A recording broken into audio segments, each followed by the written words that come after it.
Salut à tous, c'est JB et aujourd'hui on va revenir sur la WWDC 2015.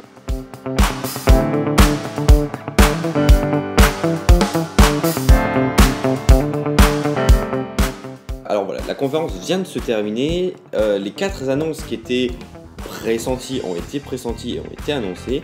OS X, la nouvelle version d'OS X, iOS, WatchOS et Apple Music. Et à mon sens, je suis entièrement déçu de cette keynote, de cette WWDC, parce qu'il n'y a rien eu de bien intéressant, rien eu à se mettre sous la dent, rien eu de passionnant, rien eu de waouh, rien eu de le amazing, comme diraient les États-Unis d'Amérique, les Américains. Vraiment, j'ai été vraiment très déçu de cette keynote. Je vous l'ai dit en live pendant le keynote, je vous l'ai dit en périscope juste après, et je vous le redis maintenant en vidéo parce que je sais pas qu'est-ce qui est passé par la tête dans la tête chez Apple, mais les mini nouveautés qu'il y a eu, mais c'est aberrant quand même. Parce qu'on va commencer par OS X El Capitan. El Capitaine, El Capitan, ce que vous voulez, je sais pas le dire, rectifiez-moi dans les commentaires, mais tout simplement c'est une mini mise à jour de Yosemite. C'est en fait un peu une version 1.1 de Yosemite, c'est-à-dire qu'il y a 3 petites nouveautés. Et c'est parce qu'il doit arriver dans une version complète d'une grosse version, qui se doit grosse version, ça devra arriver plutôt dans une mini version. Et si Apple présente ça, ils auraient très bien pu le présenter sur leur site internet et dire, eh bien voilà, directement, voici les nouveautés, ça sort en octobre ou en novembre, j'en sais rien. Pas besoin de présenter ça en keynote de WWDC, de Worldwide Conference Developer ou Developer Conference, c'est pareil. Bon, voilà, moi je suis très déçu de cette conférence. C'est pas tout, il y a également le mode multitâche, le mode multi-écran sur un Mac. Mais ça existe déjà, un mode multi-écran sur un Mac. Il suffit de mettre deux fenêtres à côté et vous avez directement vos 2 fenêtres qui cohabitent ensemble. Vous pouvez changer des données. Sauf que là, Apple a fait quelque chose qui est plus beau, quelque chose qui est plus joli, qui s'intègre mieux. Mais au final, ça existe déjà. Donc c'est pas une révolution, c'est pas quelque chose qui arrive en plus, c'est une amélioration. Après, c'est tout pour l'utilisateur, il n'y a rien d'autre. Il faut passer du côté développeur pour avoir des nouveautés avec Metal for Mac, qui est un système qui permet d'avoir plus de puissance pour éditer des jeux et faire tourner des graphismes. Mais voilà, c'est tout. Voilà, le nouvel OS 10 pour ceux qui préfèrent dire comme ça s'arrête là. Ça sort cet automne. La bêta pour les développeurs est disponible dès aujourd'hui. La bêta pour les bêta-testeurs des clients lambda sort en juillet. Donc je l'aurai en juillet, donc je vous ferai le test en juillet. Un test qui sera très rapide parce qu'il n'y a quasiment rien à parler dessus. Deuxième point, iOS 9. C'est pareil. Apple n'a quasiment rien rajouté sur cette version. Moi, j'ai déjà installé iOS 9 sur mon iPhone. Je reçois plein de trucs, désolé. Donc je viens d'installer iOS 9 sur mon iPhone. Et première chose qui m'a choqué, c'est la nouvelle police de caractère. Je crois que c'est du San Francisco. C'est sur le clavier surtout. Pardon. Parce que on arrive avec une police, on dirait de l'Android. C'est-à-dire que c'est écrit en minuscule. Et c'est pas très joli. Bon, on s'y fera au fur et à mesure, mais c'est pas très joli. Mais surtout, il n'y a quasiment pas de grosses nouveautés sur cette version.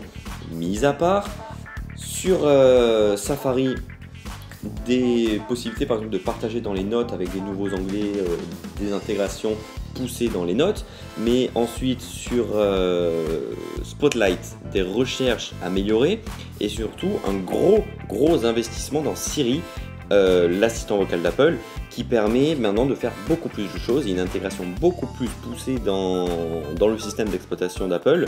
Sauf que moi personnellement je n'utilise pas du tout iOS, plutôt je n'utilise pas du tout Siri, et donc ça ne me sert à rien. Et je pense que je ne suis pas le seul à ne pas utiliser Siri. C'est très joli, c'est très beau, c'est très innovant, mais c'est très gadget. Moi j'utilise jamais Siri, mis à part pour dire déclenche un minuteur quand je vais cuire des pâtes. Mais ça s'arrête là. Ici c'est plus poussé, donc bon. Je vais tester iOS 9 là pendant quelques jours, je vous fais le test très rapidement et on verra au fur et à mesure avec les différentes versions de bêta qui vont sortir si ça oui ou non c'est une bonne version ou pas. Ensuite il y a enfin le mode multi-fenêtre sur l'iPad, c'est-à-dire que vous êtes sur votre fenêtre, vous balayez de la droite vers la gauche en partant du bord de l'écran et vous arrivez avec une fenêtre qui prend 25% de la largeur et 75% du reste. Et cette fenêtre à 25%, vous balayez de haut en bas fort ou un peu plus et là vous allez pouvoir avoir accès à différentes applications. Puis après vous pouvez ajuster la barre du milieu et faire un 50-50, 25-75 ou ce que vous voulez.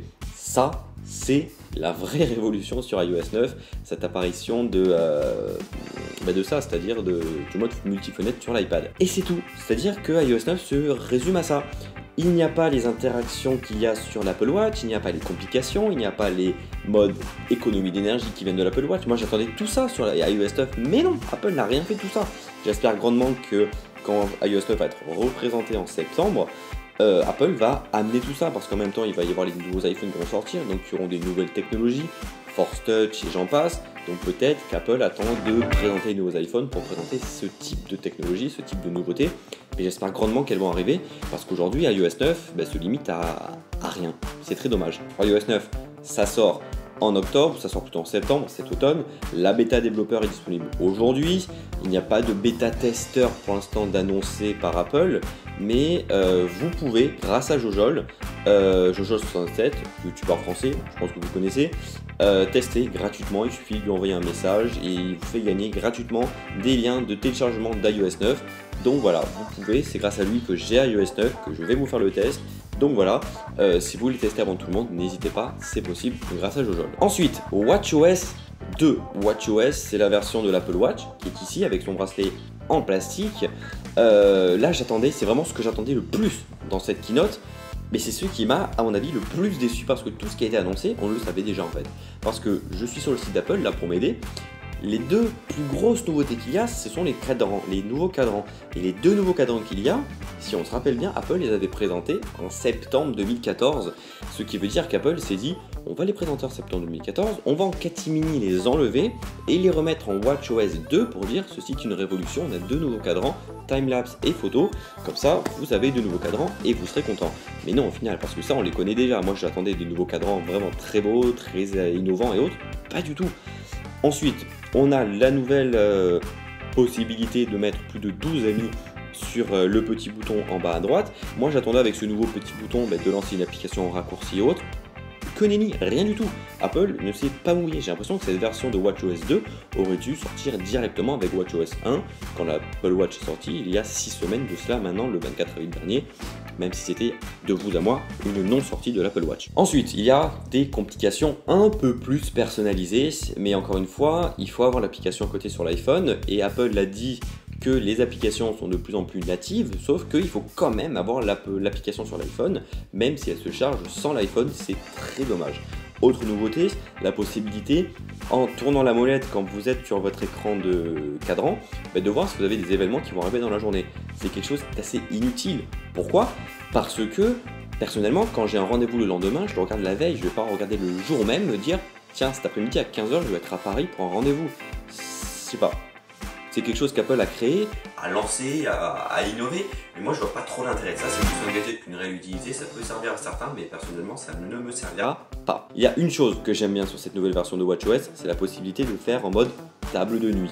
C'est-à-dire que vous posez votre Apple Watch en mode paysage sur votre table de nuit, et il y a l'affichage en mode paysage. Donc pas besoin de tourner votre tête dans tous les sens pour pouvoir comprendre quelle heure il est. C'est plutôt pas mal. Après, j'aurais aimé qu'Apple sorte un stand pour son Apple Watch, parce que c'est super bien les stands. J'en reçois dans quelques jours, je vais vous faire le test.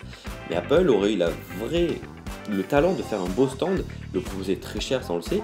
Mais non, pas de stand, pas de socle, rien du tout pour l'Apple Watch. Encore une fois, Apple laisse couler et sortira peut-être en stand d'ici 1 ou 2 ans. Et puis voilà, c'est tout pour l'Apple Watch OS ou WatchOS 2. C'est rien, il n'y a rien dedans, il n'y a rien de concret. On a l'impression que c'est des enfants qui ont créé des nouvelles, qui ont ajouté des petites nouveautés et qui se sont dit tiens, on va les mettre à une WWDC qui se veut l'événement le plus gros d'Apple depuis 26 ans. Au final, cette année, c'était un événement, à mon sens, entièrement raté. Jusqu'à l'annonce d'Apple Music qui a été animée en début de keynote par Jimmy Iovine de chez Beats, qui, je sais pas si c'est moi ou je sais pas, mais était en train de lire en prompteur, qui se trompait dans le prompteur, qui n'avait jamais fait de scène et qui savait pas qu'est-ce qu'il y allait derrière lui sur l'écran géant et si c'était directement lié au prompteur et quoi, parce qu'il s'est retourné parfois, il ne comprenait rien, c'était quand même raté. Pareil pour Drake qui arrivait, qui était là sans être là, qui était là plus pour dire je suis un rappeur et je suis en partenariat avec Apple, donc ma musique est super. Bon, voilà, donc Apple Music c'est quoi ? C'est pas du tout comme Spotify en fait, vous n'avez pas tout le catalogue d'iTunes gratuit avec un abonnement de 10€ par mois, loin de là. Vous avez d'un côté votre bibliothèque iTunes et à côté de ça, 3 nouvelles choses, la musique, la radio et Connect. Donc la musique, c'est-à-dire que vous allez avoir accès à ce que vous pouvez aimer, vous choisissez différents thèmes, rock, rap, R&B, hip-hop, alternatif, classique, pop, ce que vous voulez. Et bien la musique, l'application l'application musique va vous proposer différentes musiques. C'est un peu de l'iTunes Radio, mais version vraie musique. Ça, c'est la première version, la première idée. Deuxième idée, c'est la radio qui s'appelle Beats One en anglais ou Beats 1 en français, même si c'est un peu moins joli à dire. Là, c'est une radio qui fonctionne 24/24, 7 jours sur 7, donc avec des interviews, des musiques et autres, plein de choses comme ça. Faut voir ce que ça donne, si c'est que de l'anglais, si c'est en français aussi, si ça s'adapte à tous les pays. Parce que connaissant Apple, ils privilégient énormément les pays anglo-saxons et la langue anglaise et que tous les autres pays. Ça faudra voir. Et enfin, le dernier mode, c'est Connect, qui vous permet de rester connecté avec vos fans, plutôt que les artistes restent connectés à leurs fans et inversement, et que les fans puissent avoir accès aux textes qu'ils sont en train d'écrire, à des sessions d'enregistrement studio, à des balances, à des photos, à des vidéos, à des tournages, plus tout ce qui peut être possible de proposer par un producteur ou par un artiste via cette application. Donc là, on a vu qu'il pouvait y avoir Drake, il pouvait y avoir Pharrell Williams, will.i.am, plein d'artistes comme ça qui sont plus des artistes vraiment super hauts dans les charts, mais on se demande après si ça va arriver ou peut-être aussi pour les artistes français, les petits artistes français, les grands artistes français, les artistes internationaux. Voilà, faut savoir. Apple Music sort le 30 juin prochain avec 3 mois d'essai gratuit et ensuite si vous avez envie de continuer vous payez 10 € par mois. Donc ça fait quand même assez cher de dire 10 € par mois pendant 12 mois pour seulement avoir de la musique qu'on nous propose et qu'on ne peut pas écouter ensemble. Donc je vais tester Apple Music dès que ça sortira. Je vais en même temps tester Spotify, je vais prendre un abonnement de 10 € par mois, j'en sais rien, pour pouvoir faire la comparaison des deux modèles et dire lequel est le mieux entre Spotify, Apple Music et pourquoi pas en même temps Deezer à côté pour voir lequel de ces services est le mieux, parce que si je ne me trompe pas c'est le même prix par mois, c'est 10 € ou 9,99 €.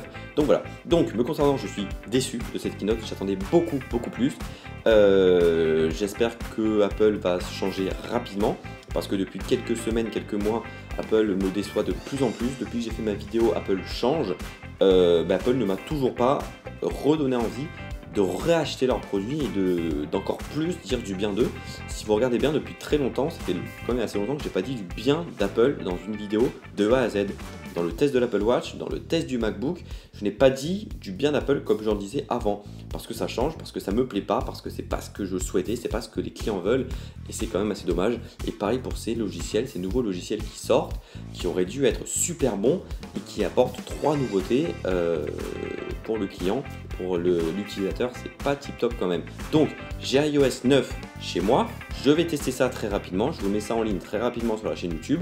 Donc si vous êtes intéressé, vous pouvez directement vous abonner et vous recevrez tout. Donc voilà, vous pouvez me retrouver sur Twitter, Facebook, Snapchat, Instagram et YouTube. Tous les liens sont dans la description de la vidéo. Quant à moi, je vous retrouve dans une prochaine vidéo. Allez, bye bye!